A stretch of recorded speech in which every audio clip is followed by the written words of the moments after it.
Es un placer estar en este espacio que nos dan a todos los que estamos involucrados en el trabajo con las personas de la comunidad sorda. ¿Por qué es tan importante? Nosotros que hemos estado, tengo 33 años de servicio en educación especial, ¿es la primera vez?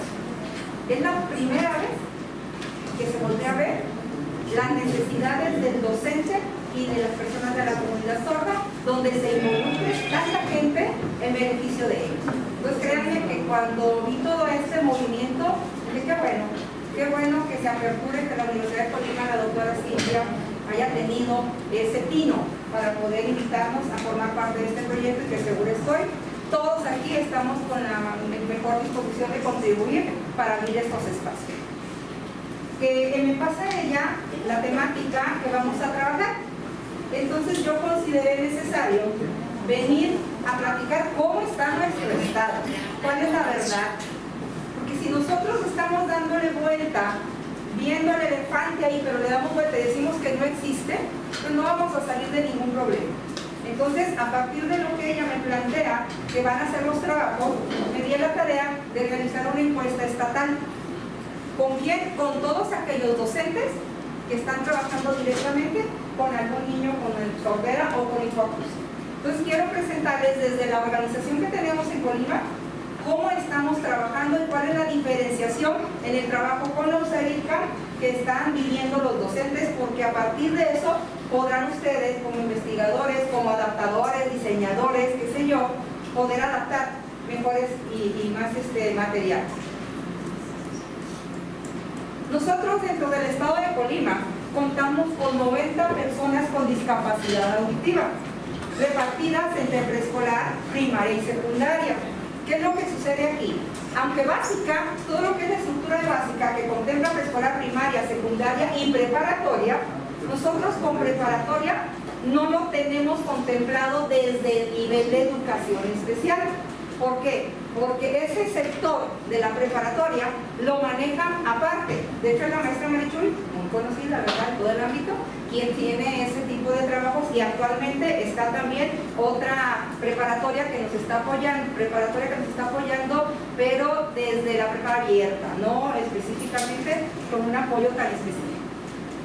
De aquí yo les quise dividir cuántas personas sordas tenemos, que es la parte, no traigo el señalador, discúlpenme, se me olvidó. La parte de azul más fuerte. Ay, muchas gracias. Muchas gracias. Tenemos 20 personas sordas y tenemos 68 con hipoacusia.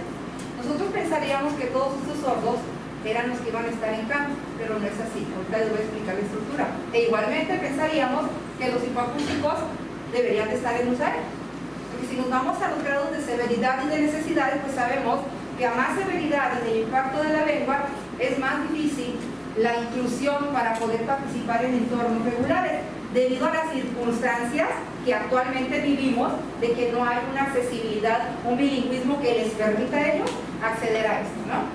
Entonces, de estas 20 personas sordas, 18 se encuentran integradas en los campos. De estas 18, nosotros separamos en Colima en 3 municipios, de 11 municipios, en 3, solamente en 3, se tienen grupos especiales donde se trabaja con sordos. ¿Por qué es esto importante? Si nosotros nos vamos a los centros de atención múltiple, ahí tenemos de todas las discapacidades, todas. Anteriormente existía, antes del 93, existía el grupo por discapacidad y por niveles de severidad. Cuando viene la situación de la integración educativa, se comienzan a reestructurar los campos y se revuelven los grupos, de tal manera que los chicos con discapacidad auditiva quedaban integrados dentro de los grupos con discapacidad intelectual, incluyendo niños casi de custodia. ¿Qué sucedió con esto? Que la situación de las personas sordas no tiene un compromiso intelectual la mayoría de las veces. Hay comorbilidad y a veces encontramos sordos que tienen discapacidad intelectual, TEA, motriz o sordoceguera, y que ya influye en la parte intelectual. Sin embargo, cuando se da esta situación, se comienza a pugnar de que varios colectivos a nivel nacional, de que pues no era la mejor opción para ellos. ¿Por qué? porque ellos lo único que tienen es una dificultad para acceder por su comunicación. Y cuando se da este acceso comunicativo, ellos logran aprender de diferente manera, pero a la par que nosotros.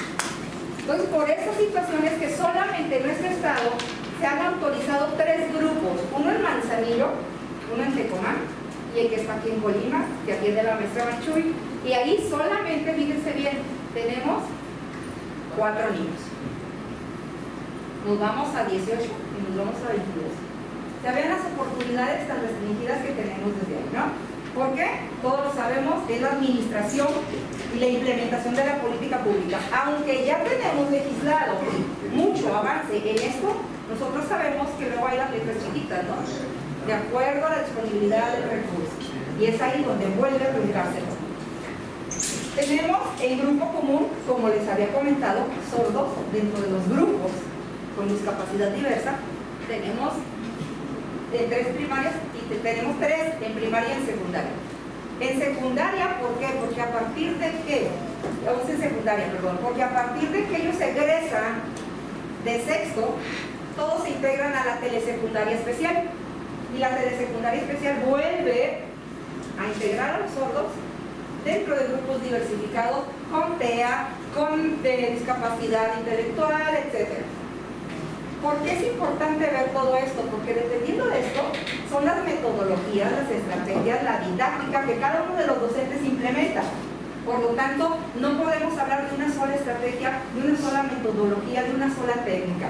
Porque de acuerdo al contexto y a la necesidad, que ahorita lo vamos a observar, van a diferenciarse los materiales que se requieren. Tenemos aquí en el plantel ordinario que hay 4. Si ustedes se fijan, estamos hablando de que tenemos sordos 4 en grupo especial y tenemos en plantel ordinario 4. Entonces, el plantel ordinario, las escuelas de educación regular. Dentro de estos servicios se apoya con el servicio de USAER, que es un maestro fijo de aprendizaje en la mayoría de las veces, en otras son itinerantes, y que van y planean, identifican necesidades y con base en ello despliegan recursos, apoyo, acompañamiento, que va a ser diferenciado a lo que vemos aquí y a lo que vemos aquí. Así nos damos cuenta cómo se tienen que ir diversificando enormemente dependiendo de los contextos de atención cada uno de estos apoyos. Entonces, esto es en cuestión de los sordos. Aquí les pongo uno con modelo bilingüe dentro de este apoyo. Colima comenzó a implementar el apoyo del acompañamiento de personas sordas con alumnos dentro de los colectivos regulares. ¿Con qué objetivo? Con el objetivo de que actuaran como un modelo bilingüe que le sirviera al sordo para adquirir la lengua de señas como primera lengua. Y que este mismo actuara a manera de acompañamiento sombra todo el tiempo con el aula. O sea, esta persona bilingüe está permanentemente con los chicos sordos en clase, adentro del grupo. Y hace de intérprete.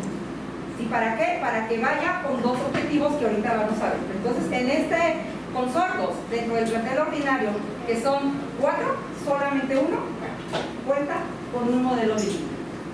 Nos vamos con los hipocústicos. Tenemos 68. De esos 68, 45 están en campo y 23 están en USAER. De estos 2 son con modelo bilingüe. 2 de 23 tienen modelo bilingüe. ¿A qué vamos con esto? Que el modelo bilingüe nos va a apoyar mucho para poder desarrollar la lengua madre, la lengua de señas. Dígame, señora. Perdón. Y con base en ello es que se abordan también materiales diferentes, dependiendo de cuál es la necesidad, el contexto y todo lo que va a evaluar el docente junto con este modelo bilingüe. Aquí también es importante, ya solamente a manera de legislación, es que estos modelos bilingües no tienen una clave como modelo bilingüe, sino que en nuestro estado se hizo esta adaptación para empezar a velar por el derecho de la persona sorda y se contratan como administrativos. ¿Qué son estos administrativos? Son aquellas personas que van a estar como secretarias, como intendentes, pero que al momento de llegar al plantel se les cambia el rol. ¿Por qué también es importante esto? porque dependiendo de las necesidades del servicio puede ser que me quitan a mí un asistente que apoya a otro grupo y ese sordo que estaba en el grupo tal se va a cumplir con otra misión, pues. ¿Por qué? Porque no tenemos todavía en Colima esta estructura. No sé si en otros estados ya hayan avanzado a tenerlo como clave de intérprete. Aquí todavía no llegamos ahí. ¿Sí? Entonces, continuamos. Nosotros hicimos una encuesta, les repetía yo, a estatal para poder identificar de lo que nos dice la legislación, porque quedamos muy alejados, les debemos mucho les debemos a la comunidad sorda. Entonces dije, no tiene caso que yo venga y les hable bonito de toda la normativa, la política y las guías que nos maneja la Secretaría de Educación. Tiene caso que hagamos un contraste y veamos dónde estamos parados. Entonces, si se fijan, vamos a ver, ¿cómo se manejan los ajustes razonables? ¿Qué es un ajuste razonable? Un ajuste razonable es aquel ajuste, adecuación, adaptación que se debe de realizar a todos los alumnos que tengan enfrentando una barrera para el aprendizaje y la participación. Esta barrera puede ser porque no tienen el código de acceso, porque no cuentan con elementos contextuales que les permitan quitar esa barrera y seguir aprendiendo como cualquier otra persona lo requiere.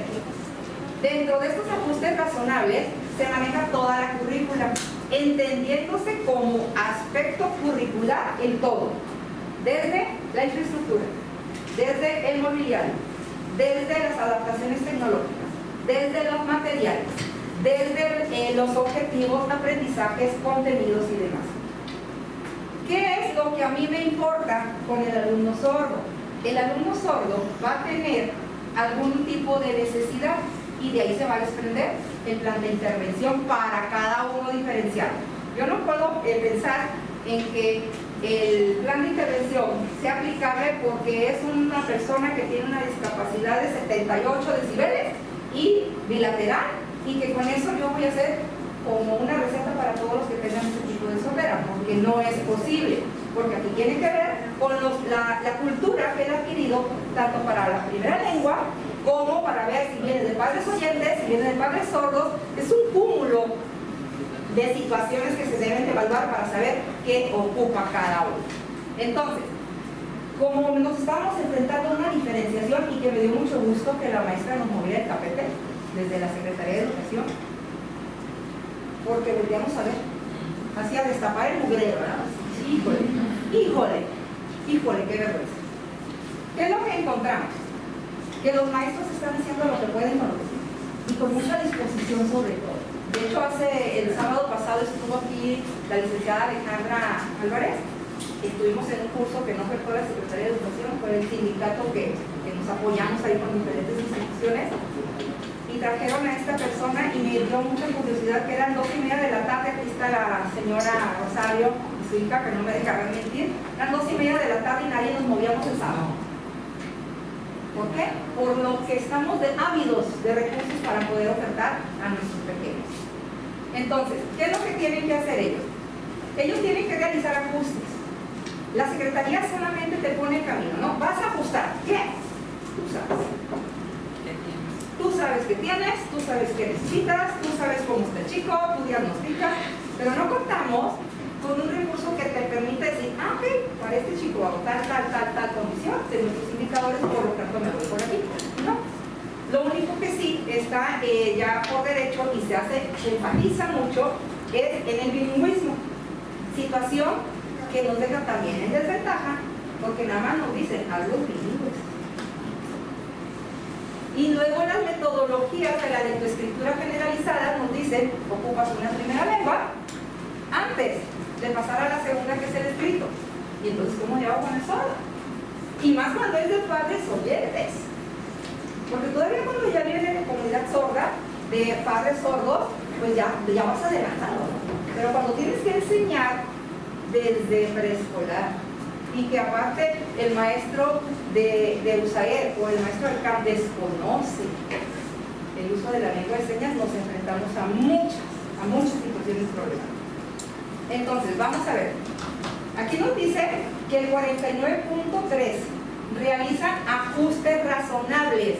a las asignaturas básicas. Es decir, ellos dicen, para mí, lo que este chico sordo, y es casi la mitad, estamos hablando casi la mitad de los docentes en el estado, necesita es español, matemáticas, ciencias naturales y formación cívica y ética.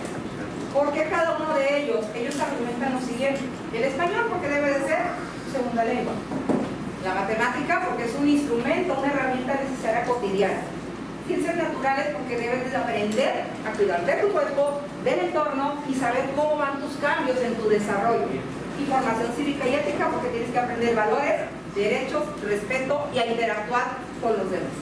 Entonces ellos seleccionan esas cuatro. ¿Qué es lo que realizan ellos con esas cuatro asignaturas? El hijo. Vamos a pensar que ella viene de una familia en donde no hay hábitos ni respeto ni nada. Entonces yo priorizo naturales, cívica y ética. Y digo, me interesa que pueda pedir esto porque voy a educar. Aquí hay algo muy importante, que es lo que debemos de partir. Educar no es alfabetizar. Educar es hacer un ciudadano autónomo, independiente, capaz de valerse por sí mismo en cualquier situación. Por esos motivos es que los docentes toman estas asignaturas y no solamente español y matemáticas. Sin embargo, tenemos aquí que el 22.5 dice no. Yo prefiero que él aprenda a leer y escribir y que aprenda de matemáticas, porque con ello yo desarrollo el bilingüismo y entonces después se va solo. ¿Qué es lo que los demás contraponen? Dicen, es que no, porque tú puedes hacer transversal y tomas el vocabulario que vas a utilizar en el módulo tal de naturales y ese lo adaptas para trabajar la lengua escrita. Hay otros que dicen, no, yo solamente agarro la currícula, me voy y lo único que voy haciendo es adaptar materiales e interpretarlo. Si nosotros nos vamos, la mayoría de las personas que trabajan en CAM hicieron eso. ¿Por qué? Porque ellos tienen el grupo de manera homogénea. Todos, sean hipacúsicos o sordos, se manejan dentro de la misma metodología, cosa que no ocurre dentro de la USAED, donde tengo al chico sordo con normoyentes, y que dentro de esos normoyentes puedo tener un TDAH, problema de conducta, una discapacidad intelectual, tenemos neurodivergencia. Entonces esto se complica más dentro de las USAED. Muy bien, ahora, todos estos ajustes razonables se van a sentar en algo que normativamente todos debemos de llevar a nivel nacional, que son los portafolios escolares, donde se integra una evaluación psicopedagógica que aborda todas las necesidades contextuales, familiares, escolares, del alumno, académicas, comunicativas, todas. Y luego de ahí dice, ok, tengo esto, el chamaco ocupa tal, y aplicar mi intervención, en donde defino, voy a agarrar todas las materias, voy a agarrar 3 materias, voy a agarrar tales aprendizajes, tales contenidos, cómo se va a evaluar, y hago todo para el año escolar. Y de ahí se desprenden las acciones. Que bajo esta circunstancia es que el chico se va a escolarizar y va a ser promovido o no promovido. Si él cumple, no con el programa del grupo, sino con el programa de sus portafolios escolares. ¿Cuál es el peso académico? A mí me interesaba saber cuál era el peso académico que le daban, que es lo que acabábamos de ver aquí un momento. Y si ustedes se fijan, el 86% dice que va al español. O sea que todos sabemos que es la oportunidad de ellos para comunicarse. Teníamos el 47 que le da el segundo peso, que es matemáticas, y así vamos disminuyendo a civismo y naturales. ¿Sí? Entonces hasta aquí no sé si tengan alguna pregunta. ¿Ese peso académico quién se lo da? El docente, hagan de cuenta, dentro de los CAM participa para implementar este portafolio escolar el maestro del grupo de sordos, participa el psicólogo que hace sus evaluaciones, el maestro de comunicación que también acompaña y el director de plantel junto con los padres de familia. Pues todos ellos tienen que sentarse y decir qué necesitamos para que este chico pueda transitar. En la USAED está el maestro de aprendizaje, el maestro del grupo, el director de regular y todos los que intervinieron en el plan también, o sea, el psicólogo, el de comunicación, el trabajador social, todos, para poder definir cómo se va a implementar este portafolio escolar, y ahí es donde definen qué le dan, a qué le van a dar más peso. ¿Sí? ¿Alguna otra? Entonces, ese es un promedio de lo que los instructores, profesores dijeron del peso de Sí, la... ¿Sí? sí. O sea, es el 86% dice debe tener más peso español. El 47% dice no, matemáticas, yo le doy en segundo lugar, y ahí se van acomodando, y esa es la cantidad que ellos le abonan, ¿sí? Ese es el peso académico que ellos consideran, y pues estamos entonces todos de acuerdo en que en el español para la mano. Y que aunque fíjense bien, aunque en matemáticas, que es lo que aquí debemos de discutir para el diseño de los materiales, tanto matemáticas, formación cívica y conocimiento del medio, deberíamos estar parejos. Y solamente utilizar la transversalidad para la adquisición del español, pero por la falta de materiales, los ajustes, es que la verdad corretearon uno, pero bonito, ¿eh? Yo estoy pasando desde acá. De aquí preguntábamos cuáles son las metodologías preferentes. Estuvimos investigando qué metodologías preferentes manejan los docentes para el desarrollo y la adquisición del español. Aquí nos hablaban ellos que es el método global adaptado, todo ello vinculado con LSM. ¿Qué es el método global? Nosotros dentro de la didáctica de la Secretaría de Educación tenemos diversas metodologías, unos que van de las partes al todo y otros que van de todas las partes, y que ya cada uno de ellos trae estrategias diferenciadas. En el caso del alumno sordo, las metodologías globales se privilegian justamente por la situación visual, porque ellos ven así, ven global y pueden unir, y puede ser más fácil que ellos adquieran y desarrollen la lectoescritura. El método global adaptado es un método que también están aplicando por lo siguiente. Esta metodología se hizo para los niños con síndrome de Down de manera privilegiada, para ellos fue. ¿De qué se trata esta metodología? En el método global es cualquier tema de las materias que están viendo, simplemente puedo seleccionar vocabulario, selecciono imágenes y empiezo a desarrollar actividades donde pueda ir contextualizando cada una de estas palabras, así de manera demasiado general. Y en el método adaptado ya vienen palabras en las que los alumnos deberán de aprender para poderse comunicar. Es más comunicativo que escrito, pero llegan a escribir. Entonces hay docentes que dicen, yo ya no me voy a pelear con las asignaturas, mejor lo preparo para el bilingüismo a partir del desarrollo comunicativo. Entonces por eso son las preferentes que ellos utilizan, y aquí es donde ya cruzan con el bilingüismo, pero se va al método global o al método global adaptado. Y en la matemática se prefiere la metodología situada. ¿Para qué? Para generar contextos auténticos donde ellos puedan operar con el dinero, con las cantidades que les permita a ellos operar suma, resta, multiplicación, división, resolver problemas. Y aquí vamos a ver qué es lo que ellos enfrentan. Yo creo que aquí en las materiales y estrategias van a ver todo lo que ellos tienen que hacer, y entonces nos ganan las carreras, ¿no? Tenemos, dentro de las estrategias, dice, seleccionan vocabulario de los contenidos de las asignaturas que priorizan, que era lo que yo les comentaba, por semana, mes o trimestre. Vamos a pensar, naturales, en este trimestre me dice que es el cuidado del cuerpo y la salud reproductiva. Entonces el docente se va y jala todo el vocabulario, adjetivos y verbos que van a utilizar dentro de esa temática. Y una vez que los tienen, entonces comienzan a hacer imagen, palabra, imagen, palabra, imagen, palabra, para comenzar a trabajar a manera de tarjeteros, de diccionarios. Se hacen un montón de adecuaciones que yo estoy segura que no nada más en Colima lo realizan, ¿no? ¿Qué es lo que quita tiempo aquí? El que yo cada trimestre yo no tengo tiempo. Yo tengo que esperar a ver qué va a ver el grupo. Estamos hablando de los AER, qué va a ver el grupo para yo saber cómo me voy con él, porque él, aunque sea sordo, no va a dejar de ver lo que ve todos. Y en el CAM quizás sea como más bondadoso, no sé, aquí va a estar Marichuy que trabaja en CAM, nos podría complementar más. Es más bondadoso porque va dirigido a todos, aunque es multigrado, pero puede llevarse el mismo tema y solamente va graduando el nivel de complejidad. Pero todos los maestros, sea de campo, sea de USAER, tienen este mismo de estrategias y de material. Nos dice aquí, ¿cómo los utiliza? Dice, primero para generar insumo lingüístico. es decir, vocabulario. Posteriormente lo ponen contextualizado con diferentes formatos literarios.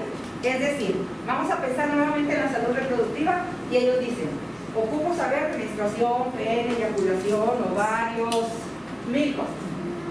Hago el vocabulario correspondiente en diccionarios, tarjeteros, cuadernos, todo lo que como un portador de texto. ¿Qué es el portador de texto? Pues pongo la imagen, vagina y pongo aquí. Y ya de ahí empiezan a implementar o a buscar cuentos en donde puedan poner la lengua de señas. Yo aquí lo que hacía era utilizar el programa OBS, algo así, en donde ya sacaba cualquier video y ya luego yo me ponía a interpretar y me ponía en un cuadrito, y que yo creo que la maestra Marichu recurrió mucho a esa estrategia ahora que estuvimos en el COVID, para poder llevar ese vocabulario e insertarlo contextualmente. De ahí también secuencias de rutinas cotidianas, es decir, buscar pretextos en ambientes, en espacios donde puedan aplicar el vocabulario, junto con proyectos y actividades donde puedan observar, aplicar y privilegiar sobre todo las imágenes. O sea, la imagen se tiene que privilegiar siempre con una persona con situación de sordera. Yo aquí comparto una propia, es que no buscaba cualquier imagen, que debemos de tener mucho cuidado en la imagen, imágenes, secuencias, láminas descriptivas que le estamos presentando, porque él va a tomar de ahí lo que yo le estoy comunicando con toda esa imagen, y a lo mejor para mí, desde mi cultura oriense, significa algo, pero para él no significa otra cosa, y todos vamos por caminos diferentes. Dentro de los materiales que tenemos que elaborar como docentes: elaboración de diccionarios, tarjeteros, memoramas, loterías, mapas mentales, ordenadores gráficos, donde se trabaje imagen, palabra, oración, texto. ¿Por qué les puse esto así? Porque como lo fuimos viendo, van a ir adquiriendo el vocabulario, y conforme ello pueden ir ya con insumos dentro, ir redactando cada vez con mayor cantidad de insumos y recursos lingüísticos.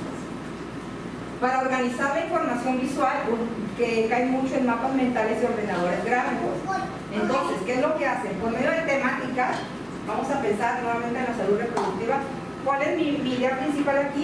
Aquí a mí me cuesta trabajo, y lo voy a reconocer a mis 33 años de servicio. Me cuesta trabajo poder identificar qué es lo más importante para ellos, cuál es lo que ellos van a ver para podérselos yo manejar, y a partir de ahí sacar la actividad, porque todavía llego, según yo, a mi propia, y resulta que el sordo luego me dice que está mal y hay que reestructurar. Entonces, aquí, por ejemplo, es lo que viene en una gran mayoría: cómo vamos a cuidar, sacar la idea principal tan precisa para que pueda él entender lo que nosotros le estamos queriendo comunicar, ¿no? Y en matemáticas, pues, ¿qué ocupan ellos? Apoyo de calendarios. ¿Por qué? En el calendario yo voy a ubicarlo en el tiempo y en el espacio. Todos los días yo tengo un calendario en donde digo hoy, ayer, mañana, lunes, martes, qué día, qué voy a hacer, y se asocia con la imagen de lo que está haciendo para que el sordo pueda empezar a moverse en un tiempo y en un espacio, porque esto le va a dar reversibilidad a su pensamiento, organización, rutinas, y va a poder desarrollar todo lo que nosotros hemos desarrollado de poder saber, no aprenderse los días de la semana, no, a entender el movimiento del espacio y tiempo en relación a los días, a las semanas, a los meses, a los años, que ahí ya viene su línea de tiempo. ¿Qué más tenemos? Los tableros lógicos. ¿Qué son los tableros lógicos? Ellos los manejan de esta manera. En la matemática no se van a centrar solamente en que entiendan la numeración, no, sino que tienen que ir más allá, desarrollar la lógica. Y al desarrollar la lógica, aquí en estos tableros lógicos son actividades donde se pone como una lotería, digamos, y entonces vamos a pensar que vamos a adquirir, esto viene de Troncoso. Los que trabajan con Troncoso hacen esos tableros lógicos, porque en Troncoso aparecen, en el método global adaptado, es de Victoria Troncoso, y luego me compara. En ese método global adaptado vienen los tableros lógicos, en donde se ponen imágenes, y luego yo les digo al niño: pon esta imagen adelante, atrás, arriba, abajo de y entonces ellos comienzan a movilizarse en las operaciones infralógicas que nos llevan a arriba, abajo, adentro, afuera, atrás, adelante, que si lo junto con el calendario me va a dar la adquisición de prenúmero. Antes de llegar al número, yo tengo que habilitar con lógica, porque si no voy a mecanizar el sordo, y a cualquier niño, porque eso es el trabajo de metodología general en un método activo. Y ya con ello, entonces puedo comenzar a pasar a números, a formularios, a esquemas, medidas de tiempo, peso, volumen. Aquí el meollo es que ellos no lo adquieren si no lo hacen. Mientras que a lo mejor con los niños ordinarios es diferente. Entonces esta es la general, es lo que hacemos. La enseñanza del español es muy similar en ambos lugares. La diferencia es que en la de USAER tengo que corretearme a adquirir todo lo que me está diciendo la maestra que va a ver para yo adaptárselo a esta persona que va a estar aquí y que pueda participar con los demás. Entonces, porque se han Pregunta sobre diccionarios, ¿utilizan alguno específico? Lo arman. Haga de cuenta que si vieron el vocabulario, lo que vayan viendo van analizándolo. Imagen, palabra, seña.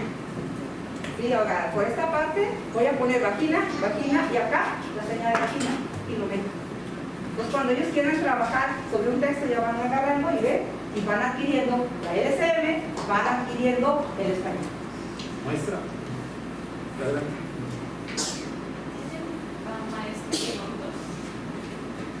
No.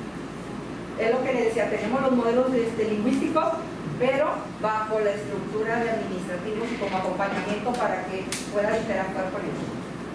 Pero está dentro de aula. Sí. ¿Cuáles son los modelos lingüísticos que están trabajando en las aulas? El modelo lingüístico, me refiero aquí, si sabes a lo que te refieres, es a que una persona, por ejemplo aquí Juan Diego, estaba con la maestra Marichuy en el grupo de sordos y se le llama modelo lingüístico porque de él va a aprender la comunidad, porque él es un representante de esa lengua. Pero el modelo lingüístico estaba solamente el método bilingüe. El método bilingüe. Sí, y la lengua es que es la que va a ser el eje rector para poder llegar al bilingüismo, aunque hay personas que dicen que puede ser que no quieras tu lengua de señas, que solamente a partir de enseñarte el español lo puedes lograr, pero no, aquí no hemos... Y el método bilingüe del que me estaban hablando es como lo está señalando en este momento, que es el pictograma, palabra y el LSM para llevarlo a la escritura. No. El modelo bilingüe es la enseñanza de la lengua de señas como primera lengua y el español escrito como una segunda lengua. Nada más. No se trata de meter métodos orales o clínicos que lo vamos a ver después. Eso es el modelo bilingüe y ya a partir de ahí sale la estructura para la enseñanza del español escrito a partir de su lengua. Y el modelo lingüístico es el que va a proporcionar a los chicos sordos su lengua de forma natural, porque una cosa es de que yo maestra me comunique con ellos con señas y sepa señas en un nivel, pero es muy diferente a que ellos adquieran de forma natural su lengua con sus iguales, y entonces eso les da identidad lingüística. Por eso es la importancia de que haya modelos lingüísticos en las escuelas y ellos mismos transmitan a la comunidad lingüística, que son el resto de los alumnos, los maestros, la lengua. Como cultura, porque ellos a eso se mueven, a la cultura de la lengua de señas mexicana. Sí, quiero participar, dice Dani. Yo, por ejemplo, cuando... Sí, ok. Sí, presentar ya un modelo lingüístico sordo. Por ejemplo, esto que decías de las imágenes, ¿no?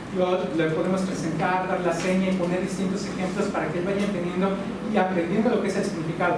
Pero no solamente, sigo interpretando lo que me dijo, no solamente lo que es la palabra, sino la idea en un contexto natural, exactamente explicarle, presentárselo hasta que el sordo lo entienda perfectamente, ¿no? Pero en su idioma. Y desmenuzando a su altura para que el chico vaya comprendiendo perfectamente. Sí. Y que de hecho mañana vamos a tener con la maestra Marichuy una participación del modelo bilingüe.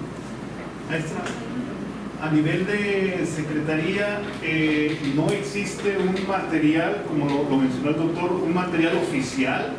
Esto es, como entendí, cada profesor hace el material a como Dios lo dio a entender, o existe una metodología a nivel secretaría. Por ejemplo, obviamente los libros de texto oficiales, pues es a nivel global. Un libro de texto o un manual de texto a nivel secretaría para esta comunidad, ¿existe o no? Nosotros nos manejamos con los libros de textos generalizados. El único es de la Secretaría de Educación a nivel federal, el modelo bilingüe que se estructura y que tienen ahí, pero que tengamos materiales, no, todo se adapta. O sea, depende del profesor, como el del profesor le gusta, Del conocimiento, de la actitud, de todo. Okay. Existen, por ejemplo, diccionarios que se han sacado en los diferentes estados, pero son propios del estado, que bajan con nosotros a los diferentes estados, pero que tienen sus regionalismos, como ahorita yo lo estaba viendo con el maestro de cómo usaba ciertas señas. Entonces hay regionalismos en los estados, entonces cambian o variantes, igual que nosotros decimos niño, chiquillo, escuincle, muchas veces dicen, ¿por qué el sordo no usa una seña siempre? Cuando tú digas que en toda la república se va a usar niño, entonces nosotros les decimos a los sordos que pongan una sola seña. Sí. Pero mientras no, es propio de su cultura y de su lengua, y es lo rico de la lengua. Sí. Pero material educativo no, pero no hay. En Saltillo, cuando estuvo el de Paco Chato, se trató de hacer uno, no sé si alguien lo tuvo, pero fue el único estado que trató de manejar así. Sí, porque sería una excelente estrategia, ¿no? Tratar de, aunque sí es muy difícil. Fíjese, yo tengo algún contacto con comunidades en videojuegos y son muy celosos las comunidades con sus señas, o sea, sí. Les, oye, ¿por qué no haces esta? No, es que nosotros así y así, y no nos van a hacer cambiar eso. Es complicado a nivel cultural por dar su identidad a nivel de comunidad. Entonces sí, tenemos una comunidad de videojuegos donde son unidades virtuales, y ahí se ponen a hablar. Obviamente es bastante interesante porque es en realidad virtual, y sí, o sea, una seña cambia. Le digo, oye, pero es que se dice así. Bueno, yo sí la conocía. No, tiene que ser así, y no los hacen cambiar. Sí, es complicado, pero está interesante. Sí, es muy interesante. Sí, aquí. No, perdón, adelante. No, estábamos porque me estaban apurando. Ok, sí, retomando el comentario de esta parte de videojuegos, en ocasiones las señas sí que se ponen un poco duros, quizá. ¿Quién es el encargado, por ejemplo, de tomar acuerdos en la comunidad? Se debe de llevar un proceso de diálogo, de decir, bueno, es que todas estas señas, o de quizá las señas que no hay, o la propia comunidad puede determinar, ¿no? Pero en un proceso de diálogo entre ellos, para que no exista esta problemática, ¿no? Y esta disputa, algo que no lleve a más cosas, sino que entre la misma comunidad debe haber un constante diálogo y comunicación, ¿no? De los distintos temas que hay, por ejemplo, aquí, que se opina y que se contribuye de una manera positiva, ¿no? Sí. Entonces eso es algo de lo que se tendría que ver, para llevar a esta parte. No, de hecho no es que exista alguna problemática, sino más bien era una manera de cómo nos hemos logrado adoptar en esas comunidades de videojuego, en entender a esa tal vez no querer cambiar ellos, pero nosotros sí nos adaptamos a eso. Y además es correcto, hay muchas señas que no se pueden trasladar al mundo virtual porque la infraestructura de hardware, el equipo, el video, no te lo reconoce. Entonces tienes que adaptar una palabra muy específica para el ámbito del videojuego, y ha funcionado. La comunicación es lo que ha permitido que estas comunidades crezcan y logren entrar en ese mundo virtual y disfrutar el estar jugando en comunidades a nivel de señas. Sí, y que si nos vamos también al hecho de, si nosotros como normoyenses vamos a interactuar con más experiencia lingüística, más voy a aprender, no me flexibilizo, igual es. Es correcto. Entonces ya les agradezco porque ya